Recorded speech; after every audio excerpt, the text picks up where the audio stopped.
إن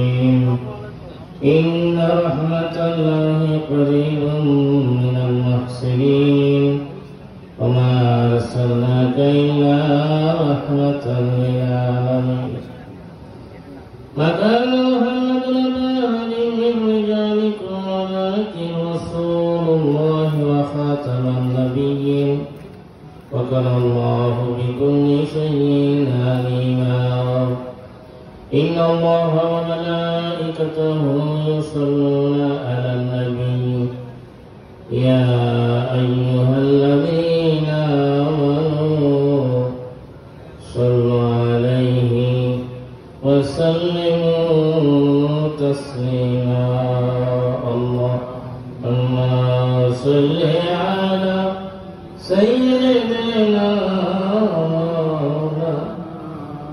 محمد وعلى آل سيدنا مولانا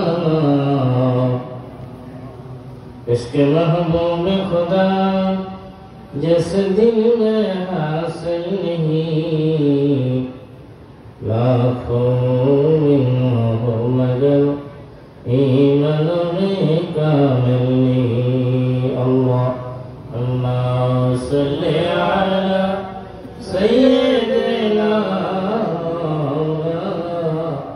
मुहम्मद व अला आलि सय्यिदिना मौलाना আলহামদুলিল্লাহ অনেক সময় অনেক সংক্ষেপ আল্লাহ আমাদের অসংখ্য শুকরিয়া প্রশংসা যে মহান আল্লাহ আমাদেরকে এই মহতি মাহফিলে আসার সুযোগ দিয়েছেন মহান মুর্শিদ কেবলার দরবারে আর সর্বশ্রেষ্ঠ দরুদ বর্ষিত হোক তার পিয়ারা হাবিব ইমামুল মুরসালিন রাহমাতুল লিল আলামিন শাফিউল মুযনিবিন নবী মুহাম্মদ রাসূলুল্লাহ সাল্লাল্লাহু আলাইহি ওয়াসাল্লামের প্রতি তৎসহ নবী আলাইহিস সালাম মুকাররমিন ফেরেশতাবৃন্দ तमाम সাহাবায়ে কেরাম সমস্ত ওলিয়া আউলিয়া গাউস কুতুব আল্লাহ আমাদের যত প্রিয় বান্দা-বান্দীগণ এই দুনিয়া থেকে চলে গেছেন তাদের সকলের প্রতি আল্লাহ আমাদের অশেষ রহমত ও বরকত অবিশ্রান্ত ধারায় কিয়ামত পর্যন্ত বর্ষিত হতে থাক সবাই বলি আল্লাহুম্মা আমিন। মূল দিনের কাজ আমাদের সবসময় আল্লাহর সামনে থেকে আল্লাহ জিকিরে থাকা। এই পৃথিবীতে সবচেয়ে যেটা আমার কাছে যেটা মনে হয় সবচেয়ে কঠিন কাজ নিজে শুদ্ধ মানুষ হওয়া, নিজে আস্থা হওয়া। তার চেয়েও আরো বেশি কঠিন কাজ যারা খলিফা হুজুর বিশুদ্ধ মানুষ তৈরি করা, কামেল ইনসান বানানো। ওয়াজ তো অনেক আমরা অনেক শুনি, আমাদের মহান মুর্শিদ আপনার হুজুর কেবলার অনেক ওয়াজ আছে না? ওয়াজ শুনে আমাদের পরিবর্তন কতটুকু হচ্ছে? কিভাবে হবে পরিবর্তন? মানুষ ভালো হবে পৃথিবীতে যে কামেল ওলিয়া আল্লাহ যারা থাকেন, যাদের কলবের মধ্যে জিকিরের নূর আছে, পাওয়ার আছে, এই পাওয়ার যদি ওই ব্যক্তি থেকে সে আবার তার কলবে অর্জন করতে পারে, পুরুষ হোক আর মহিলা হোক, এই পাওয়ার ছাড়া মানুষ ভালো হবে না।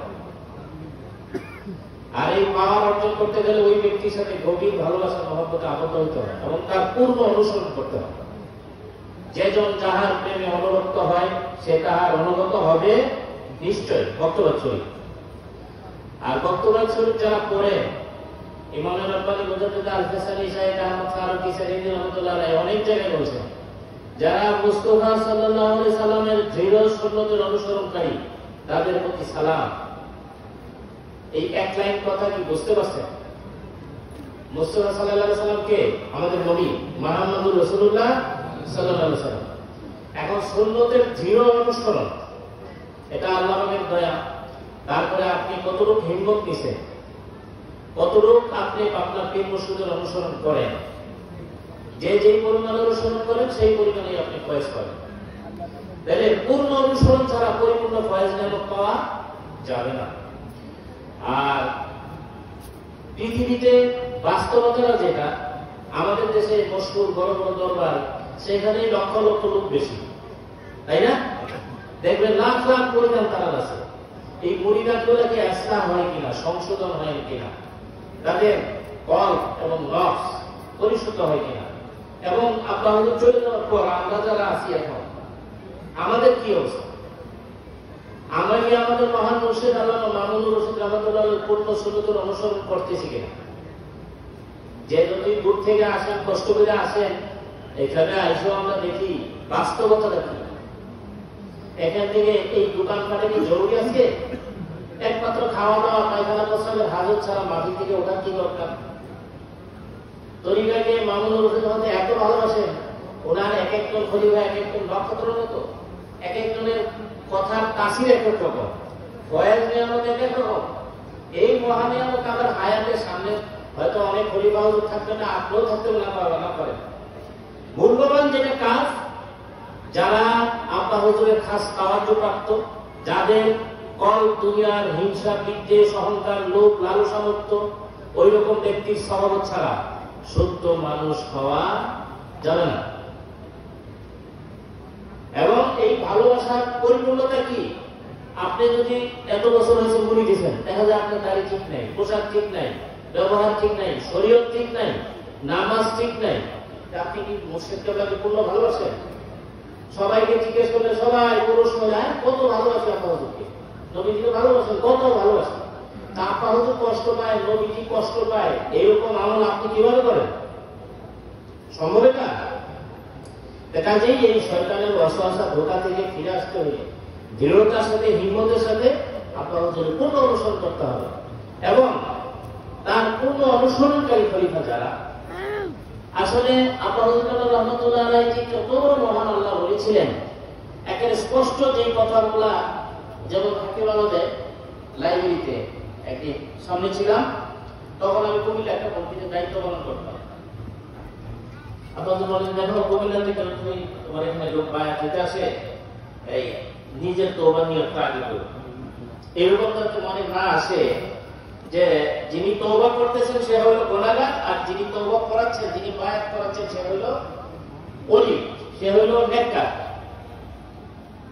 যিনি তওবা করাবেন তিনি মনে মনে এই নিয়ত করতে পারবেন না যে আমি হইলাম আল্লাহর ওলি, পাওয়ারফুল, আর সে হলো গুনাহগার। বরং সুন্নত নিয়তটা কি হবে? যিনি তওবা করাবেন, যিনি নিয়ত করবেন যে একজন আল্লাহর বান্দা আল্লাহর কাছে তওবা করবে, তার সাথে সাথে আমার নিজের তওবাটার নিয়ত আমি করলাম যাতে ওনার তওবার সাথে দয়া করে আল্লাহ পাক আমার তওবাটাও কবুল করবে। এখন দেখছেন কি জিনিস, আর কি সুন্দর ভাবে যে দাওয়াতের সিস্টেম, মানে একেবারে খোলামেলা, যে আপনারা ইচ্ছা করলে এখানে এখানে বায়াত হইতে পারেন, অন্য যে কোনো হকানি আল্লাহর ওলির কাছে হইতে পারে, অথবা এখানে আমাদের খাদেম আছে তরিকা, তার মাধ্যমে বায়াত হলে আমার কাছে বায়াত হবে। এই বিরামপুর মাহফিলও অনেকবার আল্লাহ হুজুর বলছেন, নিকটস্থ খলিফা এবং খানকার সাথে যোগাযোগ রাখলে আমার সাথে যোগাযোগ রাখা হবে। এখন আল্লাহ হুজুর পর্দা করার পরে আবার শর্ত যে নিকটস্থ খানকা এবং খলিফা হুজুর যদি পূর্ণ আল্লাহ হুজুরের সুন্নতের উপরে প্রতিষ্ঠিত থাকে, তাইলে তার মাধ্যমে ফয়েজ নিয়ামত জারি থাকবে। আর এটা বোঝা যায়, কারেন্টের তারে কারেন্ট আছে না না আছে এটা তো আর এমনি উপর দিয়ে দেখে বোঝা যায়? টেস্টার দিয়ে চেক করলে না বোঝা যায়? তো কলমের টেস্টারই আছে কয়জনের, এটা বুঝেই বা কয়জনে? আপনি আমি যদি এরকম এই নকশানিয়াতের অনুসরণ করি, আমার মধ্যে যদি হিংসা থাকে, অহংকার থাকে, লোভ থাকে, এগুলি যদি দূরই না হয়, তাইলে আমাদের এই সাধনা কিন্তু বৃথা। হ্যাঁ, ঠিক আছে। বড় মহান মুর্শিদ আল্লামা মামুনুর রশিদ জামানার মুজাদ্দিদ ছিলেন, শ্রেষ্ঠ তরিকা। কিন্তু এই নেসবত অর্জন করতে হইলে দৃঢ়তার সাথে সুন্নতের অনুসরণের কোনো বিকল্প নাই। আছে? এটা বক্তব্য চলে কথা। আর মনে করেন কেউ মনে করে সুন্নত পালন না বলে কি হবে? আচ্ছা, বক্তব্য চলে যারা পড়েন উপরে না করে, মুজাদ্দিদ আল হাসানী রহমাতুল্লাহ বলেছেন, ক্ষুদ্র বৃহৎ ছোট বড় সকল বিষয়ে নিজের পীর মুর্শিদের অনুসরণ করবে। ছোট মনে করে কোনো আমল বাদ দিলে হবে না। আরো অনেক বিষয় আছে, সময়ের স্বল্পতা, আল্লাহ পাকের হক, তরিকার হক, পীর মুর্শিদের হক কখন আদায় করতে পারবে না। আমরা পৃথিবীতে মানুষ, তো মানুষ তো সামাজিক জীব, আমরা তো একা বসবাস করতে পারি না। সমাজবদ্ধ হয়ে পরিবারের পারিবারিক বন্ধন, আত্মীয়তার বন্ধন, বিভিন্ন রকম মানুষের সাথে মহামেলা আছে, আছে না? মানুষের প্রতি মানুষের হক যে ব্যক্তি পুরাপুরি আদায় করতে পারবে না, সে কখনো আল্লাহ পাকের হক আদায় করতে পারবে না। যদিও সে নামাজ করে, তার কপালে কাজ করে, তার লম্বা দাড়ি টুপি পাখি যত কিছুই থাক, তাহলে মানুষের প্রতি মানুষের হক যাদের মামলা আছে। এখন দেখেন, আপনি মা বাবার মনে আঘাত দিচ্ছেন, ভালো ব্যবহার করেন না, কামাই রুজি করেন, তাদের খোঁজ খবর রাখেন না, আপনি যত নম্বর সবক পান কিন্তু কাজ হবে না। আপনি মহিলা, আপনার স্বামী আছে, আপনি স্বামীর সাথে দুর্ব্যবহার করেন, তর্ক করেন, তার হক আদায় করেন না, আপনার সবক 29 গেলেও কাজ হবে না। এখন বুঝতে পারছেন? অথবা আমরা যে পৃথিবীতে চলি, এক সময় দেখা যায় আমরা ওই তরিকতের ক্ষেত্রে, দুনিয়াকে চলার ক্ষেত্রে অনেক মানুষের সহযোগিতা, উপকারিতা আমরা পেয়ে থাকি। এখন আমি একটা ভালো পজিশনে চলে গেছিলাম, আমরা বা কেউ ভালো পজিশনে যাওয়ার পরে আমার যখন আমার অবস্থা খারাপ ছিল বা যখন আমি তরিকা বুঝি নাই, যার অবদান আমার পিছে আছে, তাকে এখন আর মূল্যায়নই করি না, তাকে দেখলে কথাও বলি না, সালাম কালামও দিই না, মুখ ফিরে না। এইটা কি কৃতজ্ঞতা হইল? আত্মরিকতা করলো আদব, আর বেআদব কখনো আল্লাহ পর্যন্ত পৌঁছবে না। আমার কথা বলার ছিল অনেক, কিন্তু অনেক লোক, অনেক খাদেমরা আছেন, সবার কথাই তো আমাদেরকে শুনতে হবে। হিম্মত নেন মনের মধ্যে, মনে মনে মন খেয়ে তৃপ্তি হলে হবে না, পাগলের সুখ মনে মনে। আমার সবক বার হয়ে গেছে, আমি খলিফা হয়ে গেছি, আমি অমুক হয়ে খলিফা হওয়া তার ভয়ঙ্কর ভয়ের কারণ। আব্বা হুজুরের আমলে আমরা আমাদেরকে যাদেরকে আব্বা হুজুর ইজাজত দিছে, ভয়ে তটস্থ হয়ে যেতাম না। কারণ এটার ব্যাপারে বলা আছে যে এই দায়িত্ব মাথায় নিয়ে আব্বা হুজুরের একটা বই আছে, তুমি তো মুর্শিদ মহান, এটা যেটা আছে যে এটা পাহাড় মাথায় নিলে স্বস্তির অবকাশ আছে, কিন্তু এই দায়িত্ব এত কঠিন। এখানে চুপচারা যদি কেউ বেশন করে, আমানতের খেয়ালত করে, যেটা মামুনুর রশিদ রহমতুল্লাহ চেক সিস্টেমে করেন নাই, সে যদি নিজের থেকে মন করে এরকম কিছু করে, তাহলে আর ফয়েজ নেওয়া থাকবে? আর তার আখেরাতে কি উপায় হবে? একজন মানুষ একজন সাধারণ সালেক ফল্ট করলে সে একা ক্ষতিগ্রস্ত হবে, আর একজন খলিফা হুজুর, একজন পীর মুর্শিদ, তিনি যদি ফল্ট করেন, ভুল করেন, তার সাথে পুরা দল কি ক্ষতিগ্রস্ত হবে না? এবং এই কথাগুলো আব্বা হুজুর আমাদেরকে সরাসরি আগে আমাদের এমন ভাবে বলছেন যে দেখো, আমি যেইভাবে তোমাদেরকে তরিকা প্রচার প্রসারের নিয়ম কানুন শিক্ষা দিচ্ছি বা যেভাবে করছি, অবিকল এইভাবে না করে যদি এর মধ্যে বিন্দু পরিমাণ, চুল পরিমাণে বিচ্ছেদ করো, তাইলে কিয়ামতের দিন আল্লাহ পাকের দরবারে তোমাদের বিরুদ্ধে আমি বাদী হব, তোমাদের উদ্ধার করার জন্য নয়। কঠিন অবস্থা, এটা আল্লাহ পাকের খাস দয়া। যালিকা ফাদলুল্লাহি ইউতিহি মান ইয়াশাউ ওয়াল্লাহু যুল ফাদলিল আযীম। এটা আল্লাহ পাকের নিছক অনুগ্রহ এবং দয়া, তিনি যাকে ইচ্ছা তাকে এই মহান নিয়ামত দান করেন। এই নিয়ামত আমরা যাতে আমাদের থেকে হস্তচ্যুত না হয়, আমরা যাতে ক্ষতির মধ্যে না পড়ি, তাইলে আমরা যারা পুরাতন লোক, আমরা আমাদের পীর মুর্শিদের সকল আমল নিয়ম কানুন দেখি নাই, এই যারা পুরাতন দেখেন নাই, তাইলে নিজের মধ্যে হিম্মত আনেন, ভয় আনেন, কে কখন চলে যাবো, যেই ভয়ানক ফেতনা পৃথিবীতে।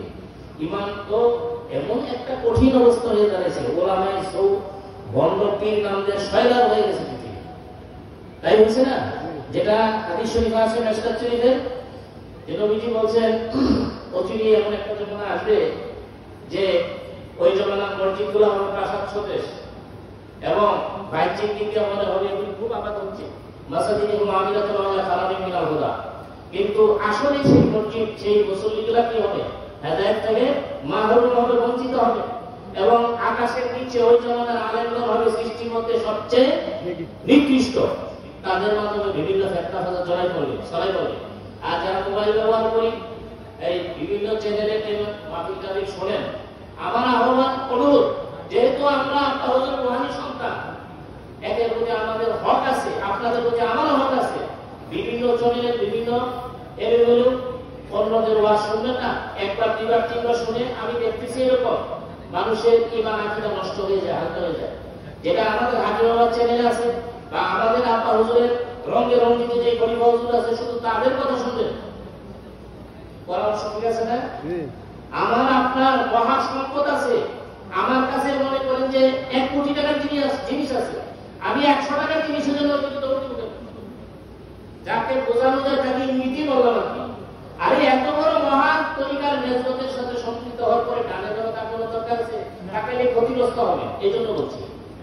তারপরে না, দৃঢ়তার সাথে মহান মুর্শিদ আল্লামা মাহমুদ রশিদ রহমাতুল্লাহ আলাইহি পূর্ণ সুন্নতের অনুসরণের চেষ্টা করবেন।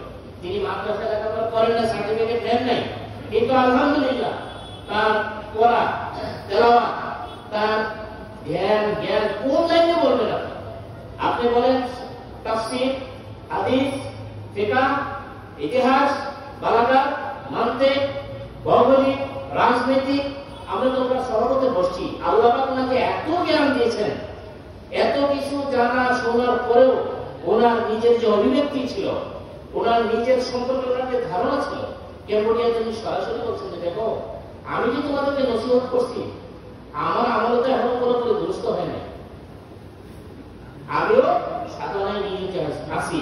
আর যদি আমার আমল পুরোপুরি দুরুস্ত হতো তাহলে তলে তলে লোক ইসলাম গ্রহণ করতো। আমরা ঠান্ডার আকাশ থেকে বললাম, জীবনের শেষ পর্যায়ে এসে নিজের সম্পর্কে অকপটে এত ক্ষুদ্রতা উনি প্রকাশ করলেন। আর আমরা কি ভাবি? কাজে খালেজ তওবা করে ফিরে আসি, পরস্পরকে ভালোবাসতে শিখি। ভালোবাসা এমন একটা আলো, যে আলোয় আলোকিত হইলে মানুষ সব মাখলুককে ভালোবাসতে পারে। ওই হাদিসের গুণ তার মধ্যে বলে, আল খালকু আয়াতুল্লাহ, সমস্ত সৃষ্টি জগৎটা কি আল্লাহ পাকের পরিবার। এখন আমার যার কর্মে না পাকি আছে, কান্দা খেয়েছে, সে আরেকজনকে ওই কার্পতের সাথে না মিলে আপনাকে ভালোবাসে, তাকে আর সালাম দেয় না, তার সাথে আর মিশে না। আরে এত তাড়াতাড়ি বুঝে গেলাম মামুনুর রশিদ রহমতুল্লাহকে আমাদেরকে এইরকম জিনিস শিখাইছেন, এই ভালোবাসা শিখাইছেন। আর এই তরিকাটা কার তরিকা? অবিকল সাহাবায়ে তরিকা। আমরা বলতেছি না বক্তব্য চুরি করে, তো বক্তব্য সাহাবায়ে গুণাগুণ কি ছিল? সূরা ফাতিহার শেষে কি বলা হয়েছে? মুহাম্মাদুর রাসূলুল্লাহ ওয়াল্লাযীনা মাআহু আশিদ্দাউ আলাল কুফারি রুহামাউ বাইনাহুম তারাহুম রুকআন সুজদান ইয়াবতাগুনা ফাদলাম মিনাল্লাহি ওয়া রিদওয়ান। এই রুহামাউ বাইনাহুম, তো রুহামাউ বাইনাহুম এর একটা বিশাল বাংলা অর্থ, তারা পরস্পর সবাই খুব সহানুভূতি। আসেন আমরা পরস্পরকে যাতে ভালোবাসতে পারি, ফানা হইতে পারি। অনুসরণ সময় শেষ হয়ে গেছে। দোয়া করবেন খাস করে যাতে দৃঢ়তার সাথে আল্লাহ আমার মহান আব্দুল খালিক মজুমদার সাহেব আছেন, জনাব মোহাম্মদ রশিদুল ইসলাম সাহেব আছেন, জনাব কাজী মাইনুদ্দিন সাহেব থাকলে তাড়াতাড়ি মঞ্চে আসেন। এই কয়জন?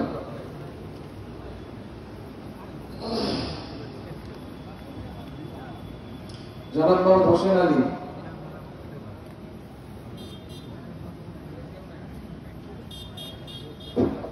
রশিদুল সাহেব কোথায়? রংপুর। রশিদুল সাহেব আছেন? আমাদের একজনে একটা করেছে, ওই যে আমাদের ঢাকায় যারা যাবেন, গাইতে যেতে চান, তাদের জন্য বাস ব্যবস্থা করবে। ফারুক সাহেবের ওই আতরের দোকান থেকে আপনারা কিনে পাবেন। যারা যেতে চান ওখানে যোগাযোগ করবেন। এমন আজ সাথে গাড়ি সাথে এই আপনাদের নাম বলা হয়েছে, কেউ আছেন?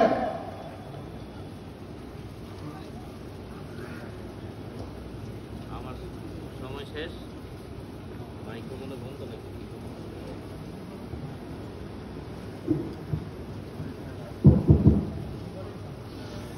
যে যেখানে থাকি পরিপূর্ণ পীর মুর্শিদের অনুসরণ, যত মজবুতির সাথে অনুসরণ করেন তত শক্তিশালী নেজবত ফয়েজ নেয়ামত নূর আপনি অনুভব করবেন। আর এই সবচেয়ে পাওয়ার কি? পাওয়ার মহাশক্তি শয়তানকে পরাজিত করার পাওয়ার, নফসকে দমন করার যে পাওয়ার।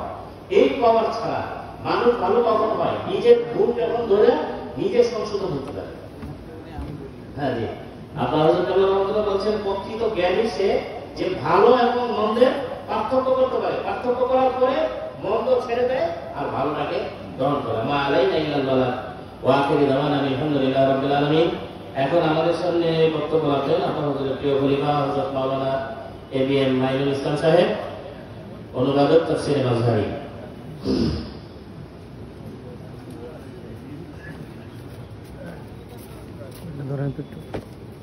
আলহামদুলিল্লাহ, সুবহানাল্লাহি ওয়া বিহামদিহি, সুবহানাল্লাহিল আযীম। ওয়াল আওয়াল ওয়াল আখির ওয়াল যাহির ওয়াল বাতিন ওয়া হুয়া বিকুল্লি শাইইন আলীম। আল্লাহুম্মা সাল্লি